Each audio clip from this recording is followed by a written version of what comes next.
Hello everyone, कैसे हैं आप सब? बढ़िया। ठीक है, आज हम पढ़ने वाले हैं वन हाफ फैक्टर के बारे में। ठीक है, चलो। वन हाफ फैक्टर क्या होता है सुनो। विलेय का यानी कि सोल्यूट का कोलिगेटिव प्रॉपर्टी के ऊपर क्या प्रभाव पड़ता है उसे वन हाफ फैक्टर से बताया जाता है। ठीक है, विलेय का यानी कि सोल्यूट का कोलिगेटिव प्रॉपर्टी के ऊपर क्या प्रभाव पड़ता है उसे कौन बताता है? One half factor. ठीक।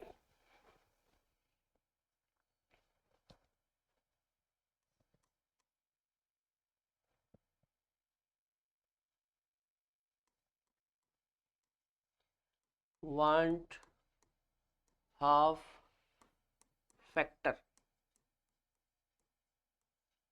को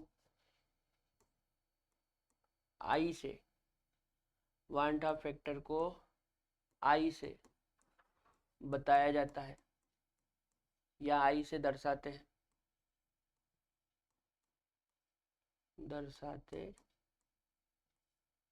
हैं। ठीक है बेटा, ये जो वन हाफ फैक्टर है इसको आई से दर्शाते हैं। काय से दर्शाते हैं? आई से, है ना। वन हाफ फैक्टर को आई से दर्शाते हैं। अच्छा, आई आई मतलब वन हाफ फैक्टर है ना, आई।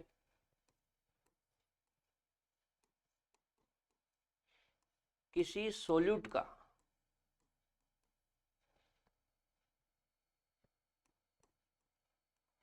किसी सोल्यूट का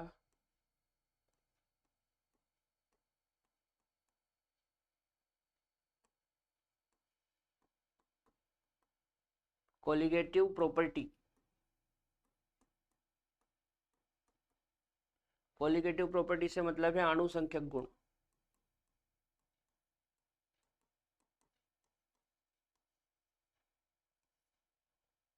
अणुसंख्यक गुण,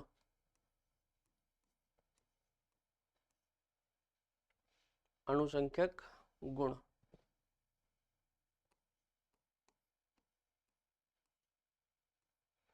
आई किसी सोल्यूट का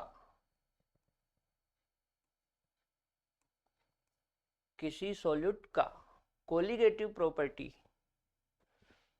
पर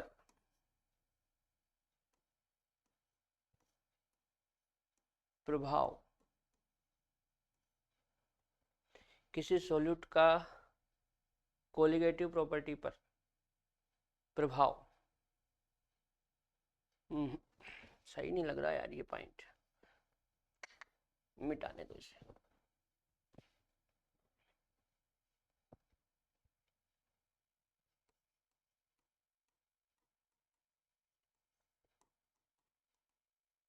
कोलिगेटिव प्रॉपर्टी पर सोल्यूट के प्रभाव को, कोलिगेटिव प्रॉपर्टी पर सोल्यूट के प्रभाव को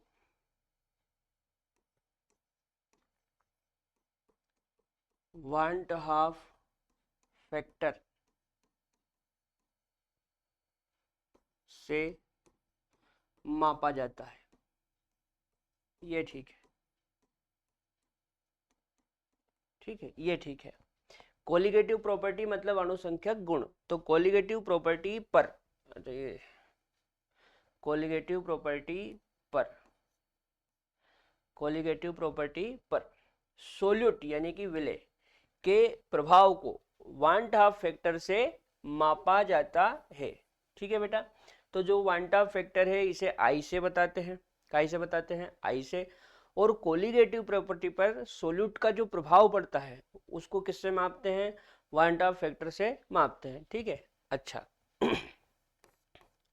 ये जो आई है ये समानुपाती होता है कोलिगेटिव प्रॉपर्टी के।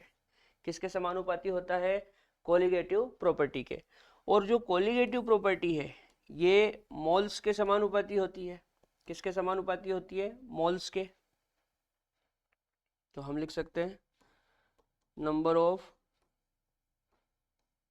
मोल्स ऑफ सोल्यूट, क्या लिख सकते हैं, number of moles of solute, ठीक है।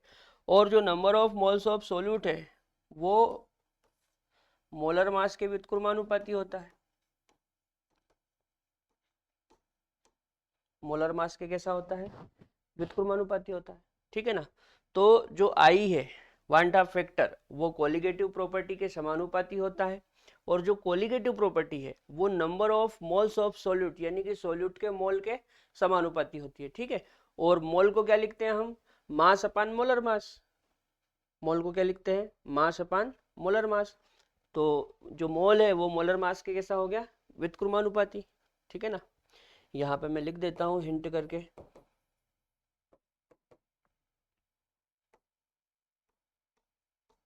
हम मोल इक्वल टू क्या लिखते हैं, mass upon molar mass,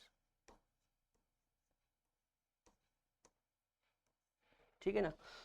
mole equal to क्या लिखते हैं हम, मास अपॉन मोलर मास। तो ये जो मोल है ये मोलर मास के व्युत्क्रमानुपाती हो गया, ठीक है ना। चलो इतना समझ में आया, आगे बढ़े।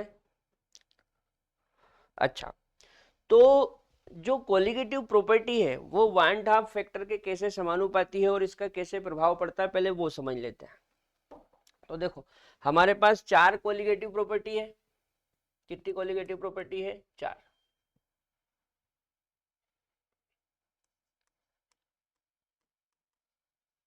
कोलिगेटिव प्रॉपर्टी पर वान हाफ फैक्टर का प्रभाव। तो वान हाफ फैक्टर का प्रभाव क्या होता है, जो कोलिगेटिव प्रॉपर्टी है वो वान हाफ फैक्टर के समानुपाती होती है, ये हमने अभी देखा, ठीक है ना। तो हम लिख सकते हैं, जैसे पहला कोलिगेटिव प्रॉपर्टी क्या था हमारा, हमारी पहली कोलिगेटिव प्रॉपर्टी थी वाष्प दाब में आपेक्षिक अवनमन। क्या था, वाष्प दाब में आपेक्षिक अवनमन। तो वाष्प दाब में आपेक्षिक अवनमन को हम ऐसे लिखते थे, P note minus P one upon P note, है ना। पी नोट माइनस पी अपान पी नोट, यहाँ पे 1 लगा देते थे, है ना। यहाँ पे 1 लगाते थे, क्या लगाते थे, 1।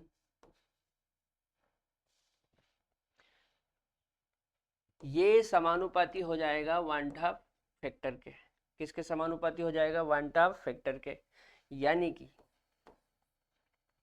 कि P note 1 minus P one upon P note 1, है ना, इक्वल टू x2 लिखते थे, इसमें i का मल्टीप्लाई हो जाएगा, i का क्या हो जाएगा, मल्टीप्लाई। इस प्रकार से आपको कैलकुलेट करना है, ठीक है। अच्छा, दूसरी कोलिगेटिव प्रॉपर्टी क्या थी, दूसरी कोलिगेटिव प्रॉपर्टी थी क्वथनांक में उन्नयन। तो क्वथनांक में उन्नयन को हम इससे बताते थे, डेल टी बी से, डेल टी बी से। तो ये भी समानुपाती हो जाएगा वान हाफ फैक्टर के, किसके समानुपाती हो जाएगा, वान हाफ फैक्टर के।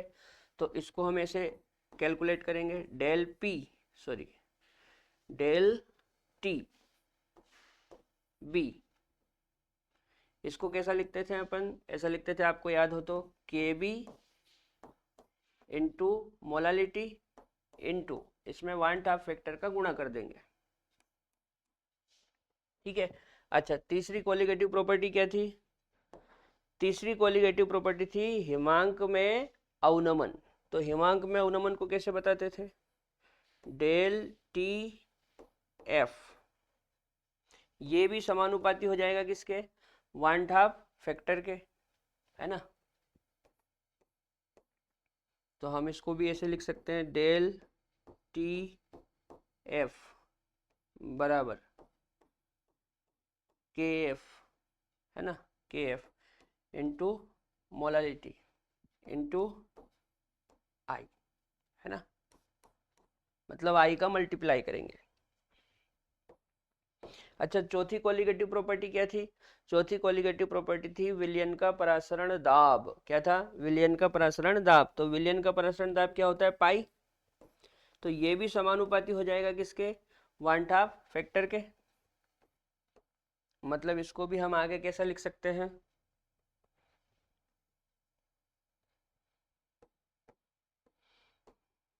पाई समानुपाती आई, इसको हम ऐसा लिख सकते हैं। देखो पाई इक्वल टू हम क्या लिखते थे? बोलो।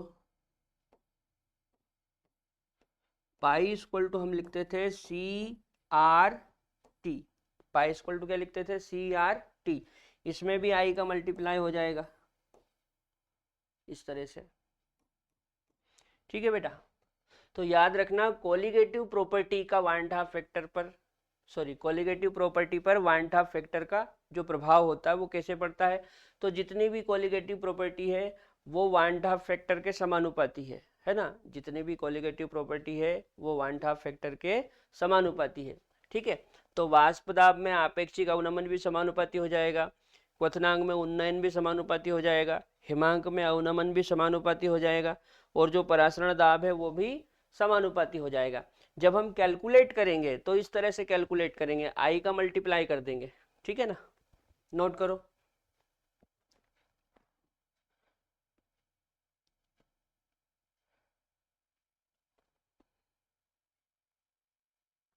चलो आगे बढ़े।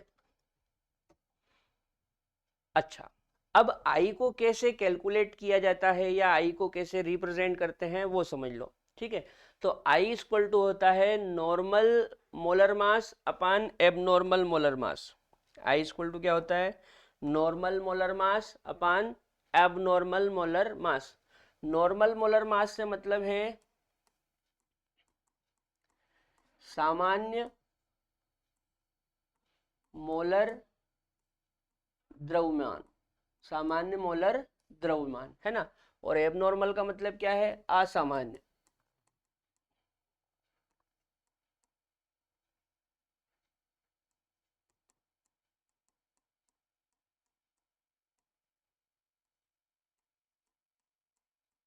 असामान्य मोलर द्रव्यमान। ठीक है। नॉर्मल का मतलब क्या होता है? सामान्य। और एबनॉर्मल का मतलब असामान्य। क्लियर? अच्छा, अगला ऑब्जर्व कोलिगेटिव प्रॉपर्टी बटा कैलकुलेटेड कोलिगेटिव प्रॉपर्टी। ऑब्जर्व का मतलब होता है प्रेक्षित। ऑब्जर्व का मतलब क्या होता है? प्रेक्षित। प्रेक्षित अणु संख्यक गुण है ना? ऑब्जर्व कोलिगेटिव प्रॉपर्टी मतलब प्रेक्षित अणुसंख्यक गुण, और कैलकुलेटेड मतलब परिकलित। परिकलित। परिकलित मतलब जो हम कैलकुलेट करते हैं ना, परिकलित मतलब जो हम कैलकुलेट करते हैं। तो परिकलित, परिकलित अणु संख्यक गुण। ठीक है। तो क्या हो जाएगा? प्रेक्षित अणुसंख्यक गुण बटा परिकलित अणुसंख्यक गुण, है ना? यहाँ पे ऑब्जर्व का मतलब क्या है? ऑब्जर्व का मतलब है प्रेक्षित। ऑब्जर्व का मतलब प्रेक्षित। और ये जो TH लिखा है इसका मतलब है थ्योरेटिकल। थ्योरेटिकल मतलब सैद्धांतिक। सैद्धांतिक, इसका मतलब क्या है? सैद्धांतिक।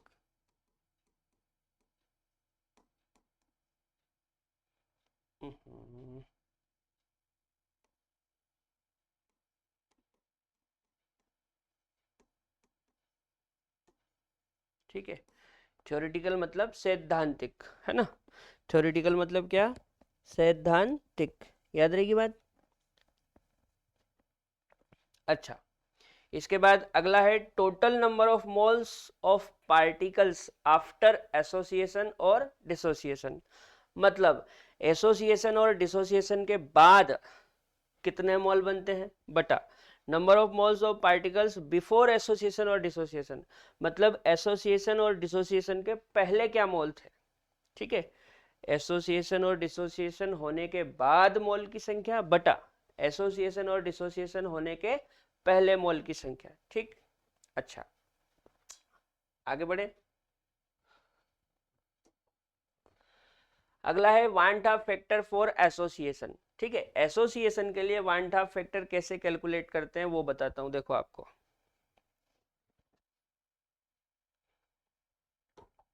जैसे मान लो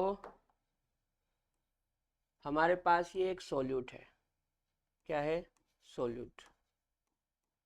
हमारे पास, सॉरी, हमारे पास ये एक सॉल्वेंट है। क्या है? ये सॉल्वेंट है।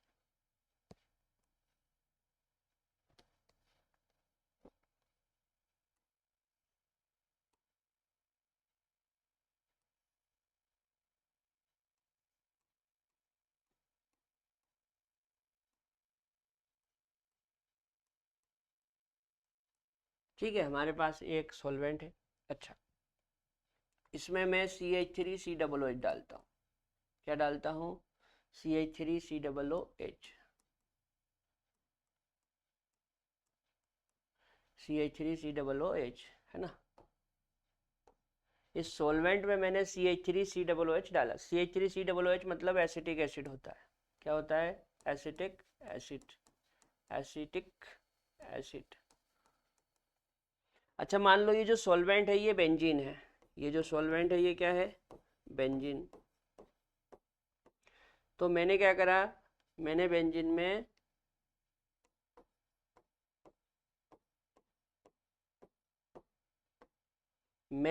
में एसिटिक एसिड डाला है ना। तो मैंने बेंजीन में मान लो एसिटिक एसिड के 2 मोल डाले। कितने मोल डाले? 2 मोल डाले। ठीक है ना, 2 मोल। लेकिन मैंने देखा कि जब ये बेंजीन के अंदर गया तो ये इस तरह से बन गया।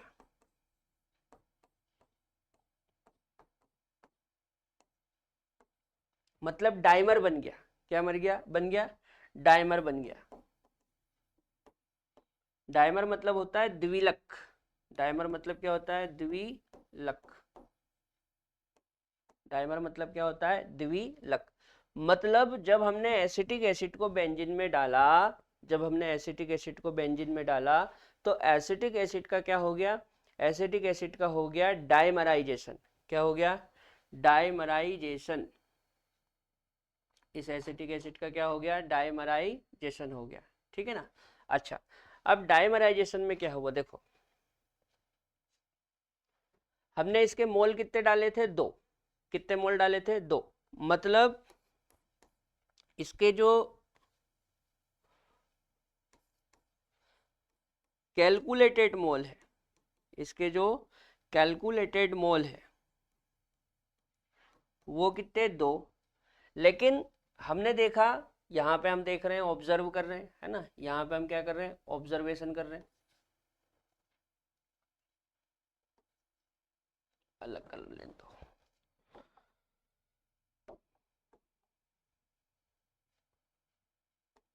यहाँ से हम ऑब्जर्वेशन कर रहे हैं। क्या कर रहे हैं? ऑब्जर्वेशन।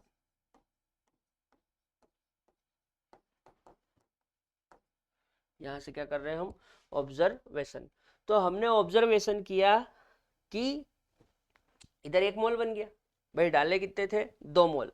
मतलब हमने कैलकुलेटेड मोल 2 डाले थे, लेकिन ऑब्जर्वेशन किया तो पता चला कि इधर 1 हो गया। ठीक है ना। तो ऑब्जर्व मोल,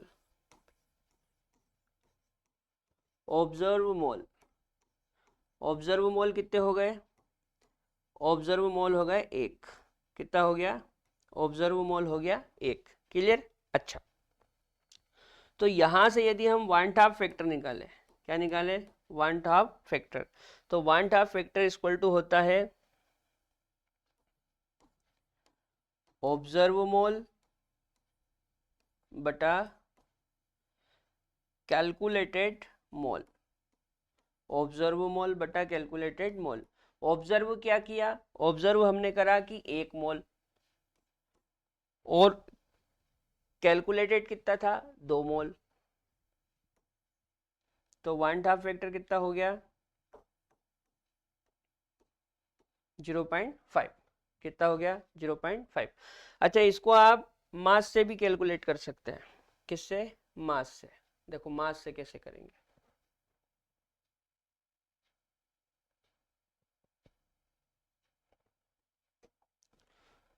मास से कैसे करेंगे सुनो। यहाँ पे एसिटिक एसिड के कितने मोल है? 2 मोल। देखो पहले मैं रिएक्शन लिखता हूँ।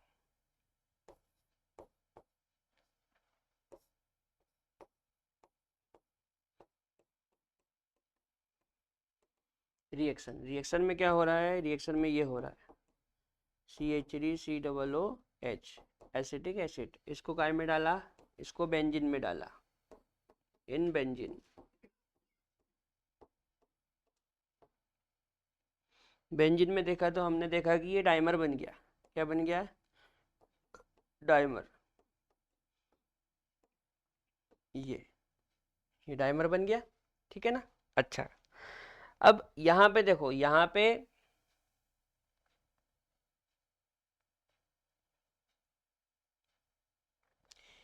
पे एसिटिक एसिड का यदि मैं मास निकालूं, एसिटिक एसिड का यदि मैं मास निकालूं तो यहाँ पे एसिटिक एसिड का जो मास आएगा वो 60 आएगा। एसिटिक एसिड का जो मास आएगा वो क्या आएगा? 60 आएगा। अच्छा यहाँ पे यदि मास निकाले तो यहाँ पे देखो ये जुड़ के 2 बन गए, मतलब 2 जुड़ के 1 बन गया। तो यहाँ पे जो मास आएगा, यहाँ पे जो मास आएगा वो 120 आएगा। यहाँ पे जो मास आएगा वो कितना आएगा? 120। अच्छा अब ये जो 60 है ना बेटा, ये है नॉर्मल मास। ये कौन सा मास है? नॉर्मल मास, नॉर्मल मोलर मास। कौन सा मास है? नॉर्मल मोलर मास। भाई आपने तो ये डाला था तो ये नॉर्मल है, लेकिन आपने देखा कि 120 हो गए तो ये हो गया एबनॉर्मल। ये क्या हो गया? एबनॉर्मल। एबनॉर्मल मोलर मास, ठीक है ना। हमने जो डाला था वो तो ये था नॉर्मल, लेकिन हमने देखा कि ये हो गया तो ये हो गया एबनॉर्मल। तो वांट ऑफ फैक्टर कैसे निकालते हैं? Normal molar mass, normal molar mass बटा abnormal molar mass. Normal molar mass कितना है? 60, और एबनॉर्मल कितना है? 120। ये कितना हो जाएगा? 1/2, मतलब 0.5, ठीक है ना। तो इस तरह से भी आप कैलकुलेट कर सकते हैं। क्लियर? इस तरह से भी आप कैलकुलेट कर सकते हैं। मतलब एसिटिक एसिड को जब आप बेंजीन में डालेंगे तो जब बेंजीन में डालेंगे तो एसिटिक एसिड का डाइमराइजेशन हो जाएगा, मतलब द्विलक बन जाएगा। क्या बन जाएगा? द्विलक। इसको आप ऐसे समझ सकते हो, देखो इसको आप ऐसे समझ सकते हो, जैसे यहाँ पे देखो, यहाँ पे 2 मोल डाले और यहाँ पे देखा तो 1 बन गया, तो ये ऐसा है यूं, जैसे ये 2 है, हमने ये 2 डाले और अंदर जाके जुड़ के 1 ही बन गया। ये समझ में आ रही बात? तो जब हमने डाले थे तो 2 मोल डाले थे। कितने मोल डाले थे? 2 मोल, है ना। मतलब कैलकुलेटेड मोल कितने थे? 2। लेकिन अंदर जाके देखा कि वो जुड़ के 1 हो गया, है ना। तो ऑब्जर्व क्या किया हमने कि अंदर जाके बेंजीन के अंदर जाके वो 1 हो गया, है ना। तो फॉर्मूला क्या होता है? ऑब्जर्व मोल बटा कैलकुलेटेड मोल। ऑब्जर्व क्या करा? 1, और कैलकुलेटेड कितना था? 2। सोल्व करा तो कितना आया? 0.5। चलो समझ में आ गया? आगे बढ़ते हैं। अगला है want of factor for dissociation. Dissociation के लिए कैसे करते हैं? देखो जैसे मान लो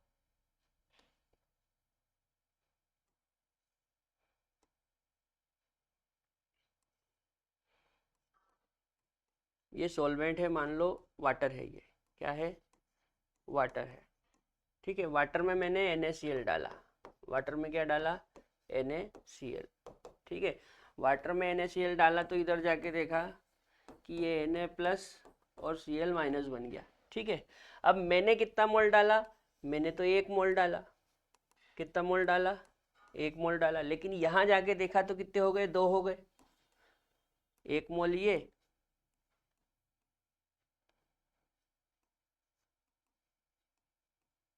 1 मोल ये और 1 मोल ये, तो टोटल कितने हो गए, टोटल हो गए 2 मोल। ठीक है ना। तो मैंने डाला था 1 मोल, लेकिन ऑब्जर्व क्या किया कि 2 हो गए, तो ये है ऑब्जर्व मोल,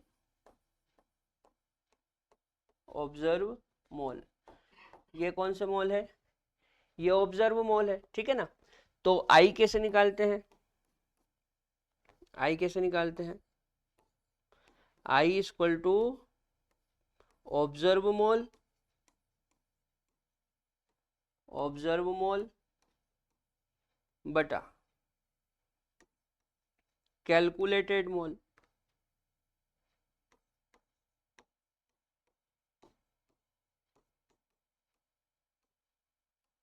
ऑब्जर्व मोल बटा कैलकुलेटेड मोल। ऑब्जर्व क्या किया हमने, हमने ऑब्जर्व किया कि 2 मोल बन गए, जबकि कैलकुलेटेड में क्या करा था हमने, 1 मोल डाला था। ठीक है, तो ये हो जाएगा 2। मतलब यहाँ पे 1/2 फैक्टर कितना आया, यहाँ पे 1/2 फैक्टर आया 2। ठीक है। अच्छा, डिसोसिएशन के केस में और भी बातें होती है, देखो डिसोसिएशन के केस में और भी चीज़ें होती है, मैं आपको पार्टीशन करके समझा देता हूँ, है ना। 4 पार्टीशन कर लेते हैं, एक साथ आ जाएगा। ठीक, जैसे मान लो इधर इलेक्ट्रोलाइट, इलेक्ट्रोलाइट है ना, और यहाँ पे लिख लेते हैं 1/2 फैक्टर, 1/2 फैक्टर। फिर यहाँ वापस इलेक्ट्रोलाइट,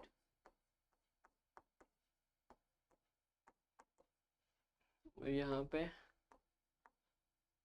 1/2 फैक्टर। ठीक है, बात को समझना है। जैसे मान लो इधर NaCl लिया, क्या लिया, NaCl, तो एक Na और एक Cl, इसलिए 1/2 फैक्टर हो जाएगा 2। एक Na और एक Cl, देखो Na पॉजिटिव और Cl नेगेटिव, कितने आयन है, 2, तो 1/2 फैक्टर 2। अच्छा, जैसे मान लो आपने लिया MgCl2, MgCl2, तो इसमें कितने आयन है, एक है Mg और 2 है Cl, तो 1/2 फैक्टर कितना हो जाएगा, 3। अच्छा, जैसे मान लो आपने लिया AlCl3, AlCl3, तो एल्यूमिनियम 1 और क्लोरीन कितने, 3, तो 3 और 1 4, इसलिए 1/2 फैक्टर यहाँ पे क्या आएगा, 4 आएगा, है ना। जैसे मान लो Al2 SO4 का होल थ्राइस, तो SO4 कितने हैं, 3, और एल्यूमिनियम कितना है, 2, तो 3 और 2 5, मतलब यहाँ पे 1/2 फैक्टर क्या हो जाएगा, 5। जैसे K4 FeCN का होल 6, ठीक है, तो K कितने हैं, 4, और इसको पूरे को 1 मानते हैं। ठीक है, इस कॉम्प्लेक्स को पूरे को 1 मानते हैं, और पोटेशियम कितने हैं, 4, तो 4 ये और 1 ये 5, मतलब यहाँ पे 1/2 फैक्टर क्या हो जाएगा, 5, है ना। कई बार ऐसा क्वेश्चन भी पूछ लेते हैं कि किन का 1/2 फैक्टर सेम होगा, तो देखो इन दोनों का सेम आ रहा है, 5 5, है ना। अच्छा, जैसे मान लो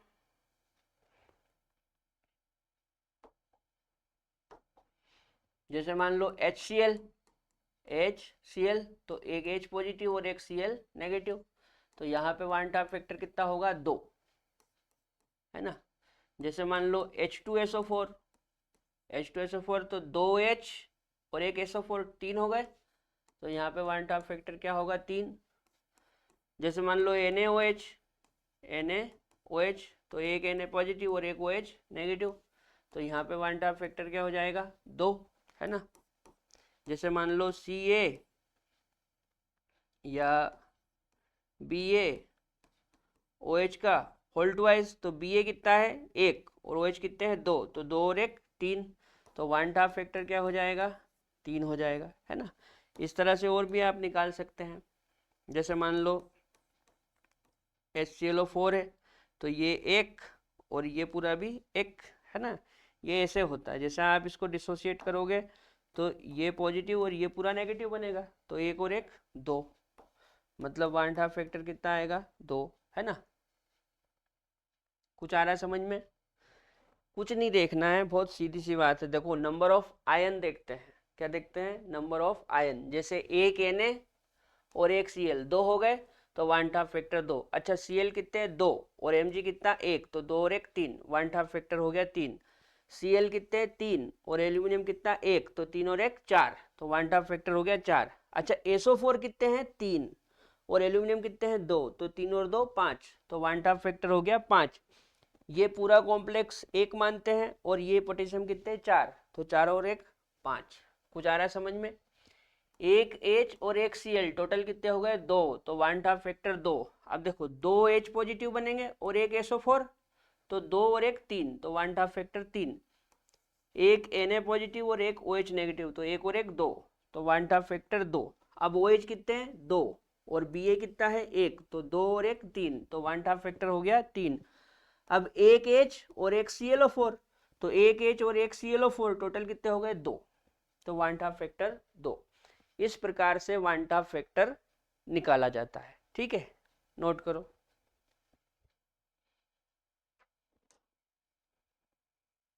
चलो आगे बढ़े।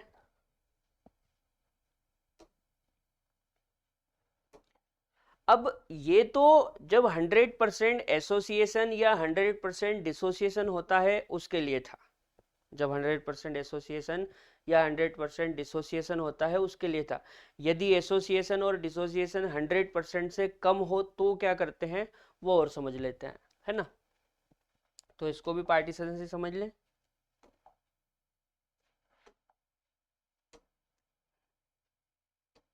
दो पार्टीशन कर लेते हैं।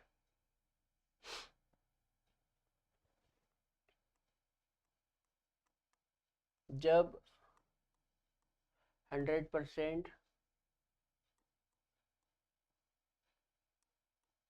जब 100% से कम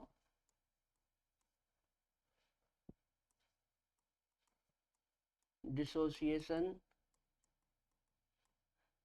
हो, है ना, जब 100% से कम डिसोसिएशन हो, और यहाँ पे जब 100% से कम एसोसिएशन हो। ठीक है, दोनों केस समझ लेते हैं। जब 100% से कम डिसोसिएशन हो और जब 100% से कम एसोसिएशन हो। देखो पीछे जो हम कर रहे थे वो 100% के लिए था। हम पीछे जो कर रहे थे वो किसके लिए था, 100% के लिए था, कि जब 100% एसोसिएशन हो या 100% डिसोसिएशन हो तो कैसे करते हैं, है ना। जब 100% से कम होगा तो क्या करते हैं। जैसे मान लो फॉर एग्जांपल मैं बोलूं कि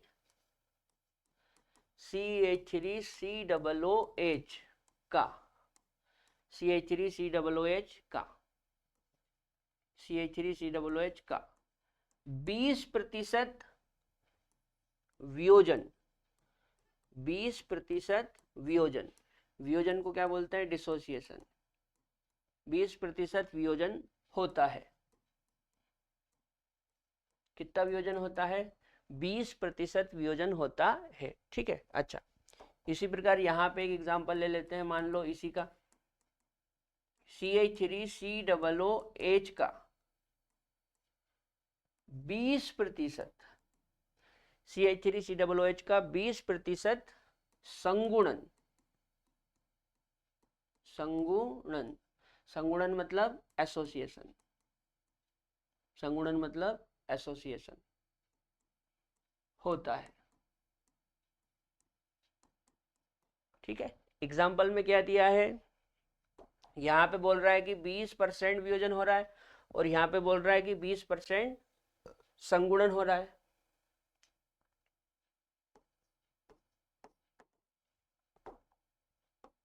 ठीक है, यहाँ पे 20% वियोजन हो रहा है और यहाँ पे 20% संगुणन हो रहा है, मतलब 100% से कम है, 100% से कम है। ठीक है, तो 100% से जब कम हो तो क्या करना होता है वो समझ लो।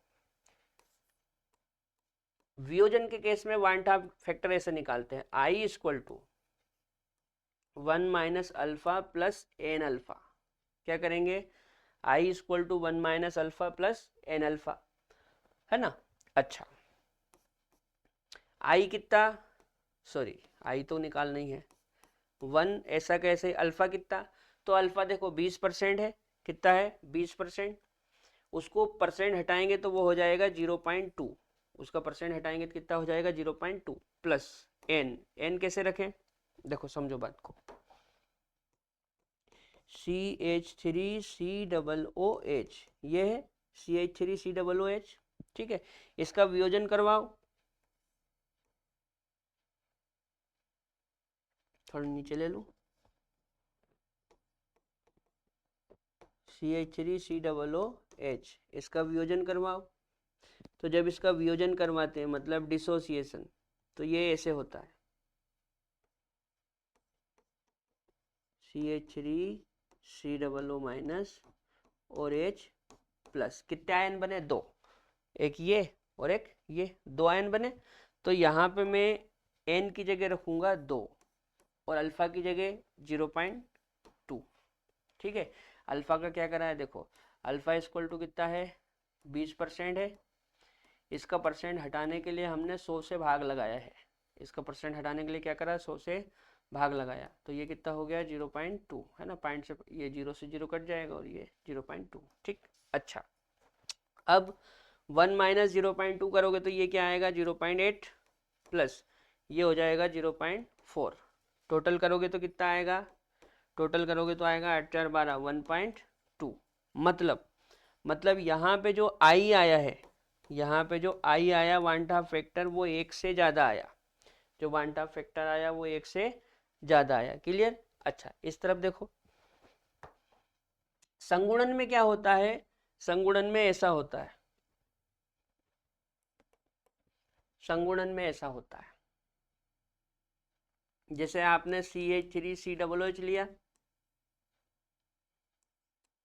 CH3COOH लिया, तो इसके जब आप 2 मोल लोगे, कितने मोल लोगे 2, तो दोनों मोल आपस में जुड़ के एक बन जाते हैं, दोनों मोल आपस में जुड़ के एक बन जाते हैं, तो यहाँ पे डाइमराइजेशन हो जाता है इस तरह से, ये ठीक है। अच्छा, फॉर्मूला क्या लगाएंगे, तो संगुणन के लिए फॉर्मूला होता है I equal to 1 minus alpha plus alpha by n, क्या फॉर्मूला होता है, I equal to 1 minus alpha plus alpha by n, है ना। अच्छा, 1 ऐसा का ऐसा ही, अल्फा कितना, देखो 20% है, उसका परसेंट हटाओगे तो 0.2 हो जाएगा, प्लस अल्फा 0.2, एन क्या रखेंगे, तो देखो आपने कितने मोल लिए 2, आपने स्टार्टिंग में कितने मोल लिए 2, तो वही हमको यहाँ पे रखना है, सॉरी बटन में आएगा 2, ठीक। अच्छा, 1 में से 0.2 घटाओगे तो कितना आएगा, 1 में से 0.2 घटाओगे तो ये आएगा 0.8 प्लस इसको डिवाइड करोगे तो ये आएगा 0.1, टोटल करोगे तो ये हो जाएगा 0.9, मतलब ये कि यहाँ पे जो वांटा फैक्टर आया है वो 1 से कम आया है, वांटा फैक्टर 1 से कम आया है, याद रहेगी बात। तो याद रखना बेटा, वियोजन के केस में, डिसोसिएशन के केस में वांटा फैक्टर हमेशा 1 से ज्यादा आएगा, हमेशा 1 से ज्यादा आएगा, याद रखना ये बात। जबकि संगुणन के केस में, संगुणन मतलब एसोसिएशन के केस में वांटा फैक्टर हमेशा 1 से कम आएगा, ठीक है। संगुणन के केस में वांटा फैक्टर हमेशा 1 से कम आएगा और वियोजन के केस में हमेशा 1 से ज्यादा आएगा, ठीक है, नोट करो।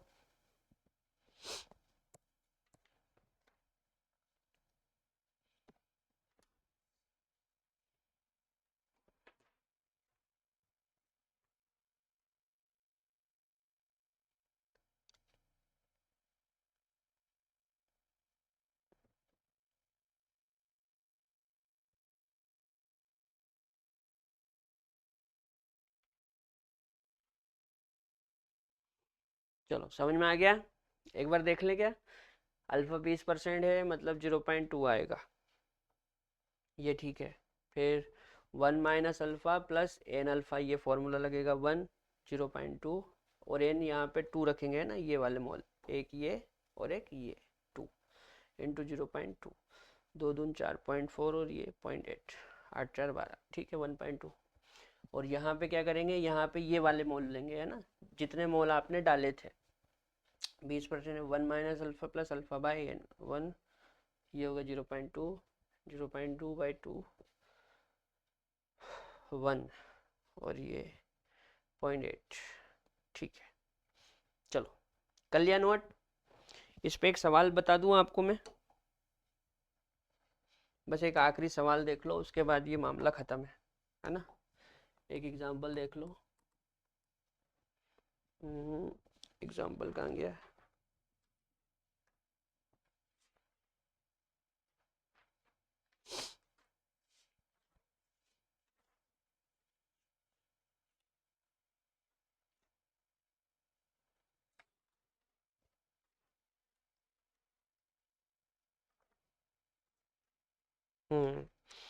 सवाल है एक, the osmotic pressure of 0.1 m NaCl सॉल्यूशन एट 27 डिग्री सेल्सियस इज, है ना।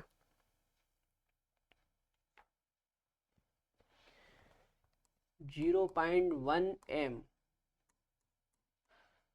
NaCl सॉल्यूशन का परासरण दाब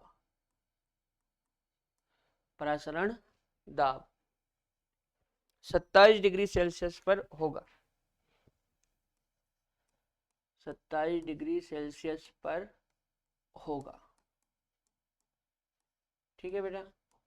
0.1 m NaCl सॉल्यूशन का परासरण दाब 27 डिग्री सेल्सियस पर होगा, ठीक। चलो सोल्व करते हैं। तो परासरण दाब कैसे सोल्व करेंगे, देखो पाई इक्वल टू, ऐसा लिखा था हमने, पाई डायरेक्टली प्रोपोर्शनल आई, फिर इसको आगे कैसे करा था, pi equal to CRT into i, ठीक है। सी क्या है, मोलर कंसेंट्रेशन, और मोलर कंसेंट्रेशन कितनी दी है 0.1, तो 0.1, आर कितना रखेंगे 0.083, टी कितना रखेंगे, तो टी देखो, टी है 27 डिग्री सेल्सियस, इसको केल्विन में करेंगे तो ये हो जाएगा 300, ठीक है ना। 27 डिग्री सेल्सियस को केल्विन में करेंगे तो हो जाएगा 300, है ना। अच्छा, इंटू आई, आई कितना लोगे, तो देखो NaCl है। अब जब नी दिया हो तो अपनी मर्जी से ये मान लो कि 100% डिसोसिएशन हो रहा है, जब नी दिया हो तो हम क्या मान लेंगे कि NaCl का 100% डिसोसिएशन होगा, और जब 100% डिसोसिएशन होगा तो इसका 1/2 फैक्टर क्या आएगा, Na और Cl, तो एक Na और एक Cl मतलब 2 आएगा, तो यहाँ पे 2 लिख लो, ठीक है। अच्छा, इसके बाद एक बात याद रखना, जैसे ये है ना, ये 0.083, इसको आप 1/12 भी लिख सकते हैं, याद रहेगी बात। 0.083 को आप क्या लिख सकते हैं, 1/12, 300 और ये 2, ठीक है। अच्छा, अब समझना बात को, 2 से ये कितनी बार जाएगा, 6 बार जाएगा, कितनी बार जाएगा, 6 बार, तो बट्टे में 6 आ गया, 2 छंग 12, ये पॉइंट हटाएंगे तो नीचे एक 0 आएगी, 0 से ये भी कट जाएगा तो 30, है ना। अब 6 से 30 को काटोगे तो 6 पंज 30, मतलब यहाँ पे परासरण दाब आ गया आपका पाई इक्वल टू 5 ATM, क्या आ गया 5 ATM, ये हमारा आंसर, ठीक है, नोट करो।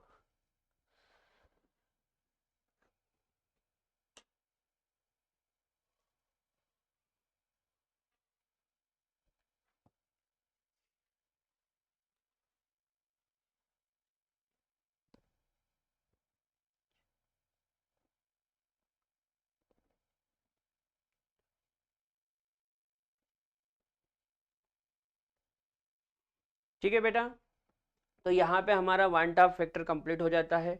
कल से हम एक नया चैप्टर चालू करेंगे, तब तक के लिए जय राम जी की।